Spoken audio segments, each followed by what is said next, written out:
Hey, what's up guys? I'm back. Look, today I'm reviewing the DJI OSMO Pocket. Now, I'm not a camera guy as far as reviewing. I don't like to review cameras. I really don't, because I have my reasons for not liking to review cameras. For one, I'm nowhere close to being an expert on the subject matter. I'm more of a prosumer. I know how to take my camera off of auto and use manual settings and get some really good footage and take some pretty good pictures. But I'm not the dude to go for a detailed review on a camera. So what I'm gonna be doing is giving you the perspective of a kind of a prosumer perspective of the DJI OSMO, because, you know, this thing was not meant necessarily for professional photographers. It was meant for guys like you, man. Guys who, you know, really ain't into, you know, all the, you know, the special settings and stuff. You just want to grab this thing and go and make sure your footage is, you know, pretty stable and comes out clear, and you want to get some good audio. So this audio right here is untouched. This is the raw audio coming from the bottom of the OSMO Pocket, which I will talk about some of the complaints that I have about this thing. But as a whole, it's a great product, and I highly suggest you go buy one. So if you were looking for a quick synopsis of whether you should get this thing or not, I say go get it. It's worth the money. But take that with a grain of salt, because I will be getting the next version. I've already committed to it, because I'm hoping the next version will improve on the things that I don't like, which we'll talk about in a few moments. But I'm just gonna kind of vlog this thing, because that's what this camera was really made for, was like, you know, vlogging and just capturing quick moments and being able to have good footage on the go. So first off, let's go to my dentist appointment, because, you know, I'm taking care of my yuck mouth here. I got a dentist appointment, and I'm gonna go in a little bit early. My dentist appointment ain't until about 10:30. No, it's at 10 o'clock. So I'm gonna go in a little bit early. I got my laptop here, so I'm gonna do a little bit of video editing as I wait to be called back in the chair. But back to the OSMO. So it does do face tracking, okay? So right now, this thing is like following my face and it's creeping me out. Like the little head on it, it's following my face and it's doing a very good job of it. And let me tell you, it is creepy to look at this little thing. It's like one little eyeball. It's like a cyclops. It is just staring you down, like following your every move, man. So let me go ahead and turn off this light. And now I'm back, and oh, okay, it lost me. So now, is it gonna catch me? Let me see here. Let me just, if you double tap the screen, it goes into face track or active track. And right now I have it in selfie mode, so that's what it's doing. So let's just go downstairs. I know it's a little bit dark in here, and we're gonna travel through my house, and it's probably gonna lose me. No, it's still tracking me in the dark as I go. So this thing is supposed to track very, very well. I don't want to fall down these stairs. And that's good, because, you know, as I look down, it's still following my face, hopefully. And that way I can actually look and see where I'm going down the stairs. And that's just one of the benefits of this thing. My house is kind of dark right now, and I've got a lot of shadows, but it's still doing its best job to track me. And I mean, that is probably the #1 feature of this thing. Let me turn on some lights. That's probably my favorite feature of this thing, is that I really don't have to keep checking the camera to see if I'm in focus or to see if it's actually in the frame. And you can just walk around and do your business, and you don't have to worry about stability or whether you're in the shot or not. You can just do your thing, man, and the thing is just tracking you. All right, just so you know, I was trying to get some footage of me putting my trash cans up. Today is trash day, and which, remind you, it is a horrible day for shooting videos, because trash trucks just come by all willy-nilly with their loudness and mess up my audio. But I've digressed. Anyways, so I was trying to get some footage of the active track working with me putting up my trash can, but my driveway is on a slight incline, and then I tried to put it on another trash can to just stand it up and have it posted up somewhere capturing the footage. But the sad news about this thing is that it's a small device, and it has a fairly narrow bottom, and it does not come with a 3.5 millimeter, or I'm sorry, a 1/4 inch tripod inlet. So you can't put it on a tripod, and the base is pretty narrow. So unless you have a perfectly flat surface, setting this thing on, you know, various surfaces to capture footage is not, it's a problem. So that's one thing I wish that they would add on to the next generation. Yeah, they got the accessories coming out soon with the GoPro style mount, but seriously, if you got that coming out, like, why shouldn't it, I mean, it should just come with it. Like, you should be able to mount this thing very easily without having to go out to the store and buy accessories. Which is another thing I don't like about this thing, is that when they launched it, they announced that they would have accessories available, but 1 week later, the accessories are not available. So, I mean, that's gonna be one of the things I don't like for now, until the accessories come out. But yeah, that's some bull, man. When you announce a product, have the accessories available for the guy who's gonna go out and buy this thing on launch day. So yeah, the base is narrow, but it does have an accessory coming out with a Wi-Fi and Bluetooth enabled base, which is broader. Hopefully that will allow you to just set it in different places without it tipping over and damaging your gimbal. But with that being said, the whole Bluetooth and Wi-Fi enabling, you know, you got to have a separate, pretty much a dongle for that. It's a base, you just slide it in there, and you know, it's kind of a dongle type of accessory. You got to stick it in there, and you know, that's when you have your Wi-Fi and Bluetooth. Now that's some bull, because this thing should really already come equipped with Bluetooth enabled at minimum, and yes, the Wi-Fi should be included in here too. You should not have to buy a separate product to add that. I think that's some bull, DJI. Fix that on the next generation, which I already said I'm gonna buy. So, you know, it is what it is, but man, why you do that to us? They're just trying to like pull an Apple on us, man, and just run us up on accessory charges. That's definitely one of the things I don't like. So far we're racking up the stuff. We got a narrow base with no 1/4 inch inlet for a tripod.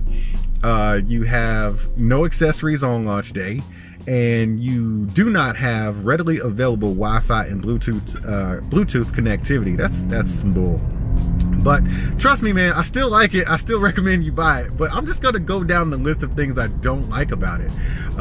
It is what it is. It's a real world example of what you will be missing once you buy this thing and you don't buy all the extra accessories, which you've already spent $350 on this bad boy. Then you got to go basically buy, I think they're going to come in a bundle, the accessories, so you can get a bundle of accessories for about $150. I'm not sure. I think it's about maybe $109 if I'm not mistaken. Either way, that brings your total cost up for a complete device at a $460 or $70 price tag, which still ain't that bad, but just charge that much and include everything. Like, I mean, come on, man, just irritate me at this point. Anyways, I've digressed again. But hopefully the face tracking is working well. I'm driving, I'm trying to focus on the road so I don't smash into anything. So yeah, it definitely works well for vlogging and just talking to the camera without, you know, having to pay attention to whether you're in the shot or anything else. Okay, so idiot move on my part. I looked at my calendar wrong. It said Thursday, like 2 days from now, is my dentist appointment. So there's a Panera Bread pretty close by. So I'm here now, and I am now gonna go in here and I'm gonna eat me some breakfast. I'll probably get me like some kind of pastry or something.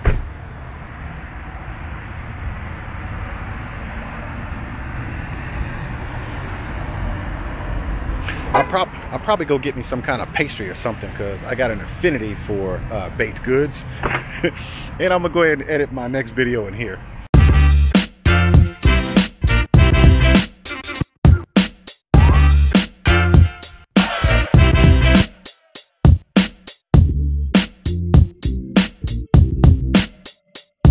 The next day. So yeah, this is what footage looks like on the DJI OSMO Pocket.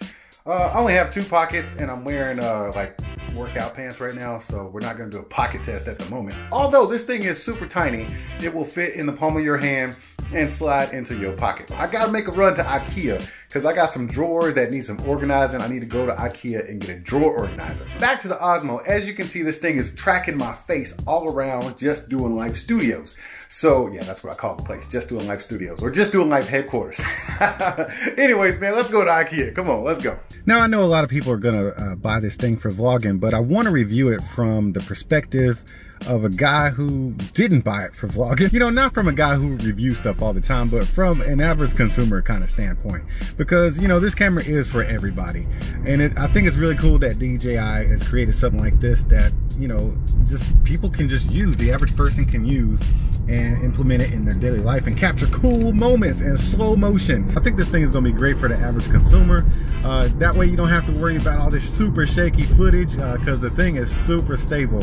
If you run with it, yes, you will get some movement in there, but it's nothing compared to not having a gimbal. Now you got to take the smoothness with a grain of salt, because it's a super light device and it's super small, and the heavier your camera is or your gimbal is, the more smooth your footage is going to be, simply because all that energy you're putting into it is moving in that direction. So it kind of helps counteract the shaking.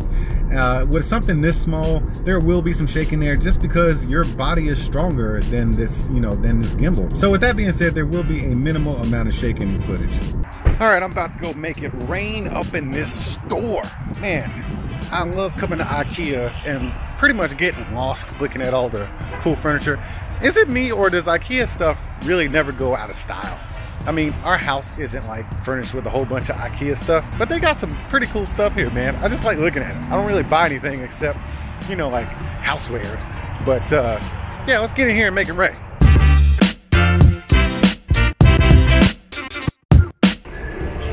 One thing that I do like about this thing is that it fires up and shuts down super fast. I mean, it's literally like 3 seconds.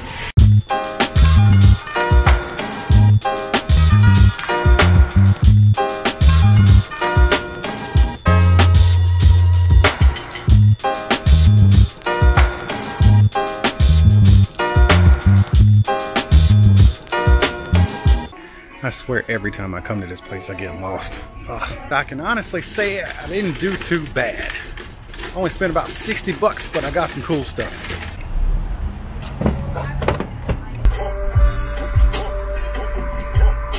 Okay, so I'm at my fitness studio now, and so I'm gonna go ahead and wrap up this review. As a regular consumer, I think it's a great camera to have. I think 350 bucks is a fair price to ask. For the amount of stuff that you're getting for a regular consumer. Now, for a prosumer, someone who kind of knows what they're doing and probably would expect more, yeah, it's $350. I think that's the right price to ask if it had some of the other things that I mentioned, like the built-in Bluetooth, the Wi-Fi, the 3.5, a wider base, some of those things. But for an average consumer, I think you're good to go. I got mine because I consider myself an average consumer, but I am using it in a more of a professional setting. And you know what? I like being an early adopter sometimes. And I'm okay with my purchase here, man, but I definitely can't wait till the next one comes out with these improvements. I've shot this entire vlog on auto. Just because that's what the average consumer would do. Most people do not take their cameras off auto. So all these settings are auto. This is raw, untouched audio, and you're getting what you get. I think the face tracking works well. I'm gonna do a quick demonstration of active track and the slow motion. This is all being recorded at 1080p at 60 frames a second. I don't really shoot in 4K because it's just too much memory and it slows down the process of my editing, so I just don't bother with 4K. But as I close up, this thing does do some really cool stuff. It takes great panoramic photos. If you just set it down and let it do its thing, it'll take 3 shots. Boom, boom, boom, and it'll stitch them together almost perfectly. You can't even tell where they've been stitched together. And it'll take a 3x4 or 4x3 9 photo panoramic photo. So it'll be like a panoramic shot inside of 9 photos, and it looks like the size of a regular picture. But yeah, I think it does a great job of that kind of stuff. And those are things that I think the average consumer is going to want to enjoy. Let's say you go on a trip or something and you want to get that big photo, but you ain't got time to be sliding your phone and following the little guidelines and stuff. Set this bad boy down and it'll do it for you. I think it's awesome. Then on a full charge, you got about 2 hours of recording time. And I did actually let the battery run down to about 14%. And then I plugged it in as I was driving my car. So that's cool that you can just charge this thing up. I mean, some people would prefer removable batteries, but I'm good with 2 hours of recording time, and it charges via USB-C. With the same cord as my phone, so I'm all right with that. But once again, I do have a short list of things that I would like to see done better in the next version, which would be a broader base standard. It should come with Wi-Fi and Bluetooth already. A 1/4 inch inlet for a tripod would be great. Hey, why not throw in a 3.5mm jack for a microphone? Those would definitely have to be my biggest complaints. Everything else is super minute and I'm not really that worried about it. Now, as for the app, I think the app is a great companion for this thing. You just plug it in the side of there. Now, the way it connects is kind of like, I don't know, like, come on, DJI, you could have done a better job of, fitting these things together like that. Because theoretically, it's just dangling from the USB-C port, and it just doesn't feel very secure when you're holding it in your hand. But I've digressed.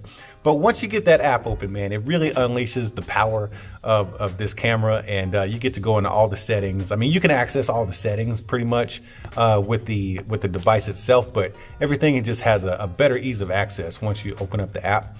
And you cannot look at your panoramic photos unless you're in the app as well. At the time of this video, I do not have that story mode that people have been talking about, but I'm pretty sure it's coming with an update soon. So I'm excited to see that. You know, especially for people who, you know, don't really edit videos, it's supposed to kind of do it for you. But after all is said and done, I'm really glad I got mine. I'm gonna have a great time using this thing this year. It's definitely gonna make some of my workflow a lot easier, and my footage is gonna be super stable, and it's just gonna be a fun tool to have in my bag. So it does seem like if you step too far away from the camera, it just kind of loses you. Like you're too far off there in the distance for it to active track you. So it will lose you, and it may or may not pick you up again. It just depends. And that's kind of the problem with the accessory that I would like to have right now, which is the Wi-Fi module. That way I could actually look at my phone and see if it was actually tracking me or not. I'm really kind of irritated that I don't have the accessories that go with this thing to make it do everything it's supposed to do. Because I mean, I had to walk over to the camera and kind of stand back and then double tap, because you double tap the screen to get it to active track. And yeah, it just didn't work out so good. So without the Bluetooth and Wi-Fi module, if you're active tracking yourself, it is a difficult task to do. You can definitely active track other things like you know, a subject, but doing it for yourself, it's gonna be really hard to do without that accessory. So keep that in mind. But once again, I just wanted to show you this thing from the perspective of a non-YouTuber. Everybody's not a YouTuber, and everybody's not gonna be using this thing to vlog and stuff like that and do professional work or YouTube kind of stuff. I think this camera's for any and everybody who just wants a cool gadget to capture some memories with and do some cool stuff with from time to time. So if you're looking into getting one of these, yes, I think you should pick one up. And yes, you will have a great time with it. And I think you should just use the crap out of it. It has a lot of cool features that you will put into play from time to time. I know I will. But look, there's a lot of great detailed reviews out there. This is not one of them. So don't be judging me in the comment section. I definitely suggest you go check those videos out to get the full details on this camera. But if you had a good time hanging out with me, you go ahead and throw those emoji hands up in the comment section, and I'll see y'all at the next one.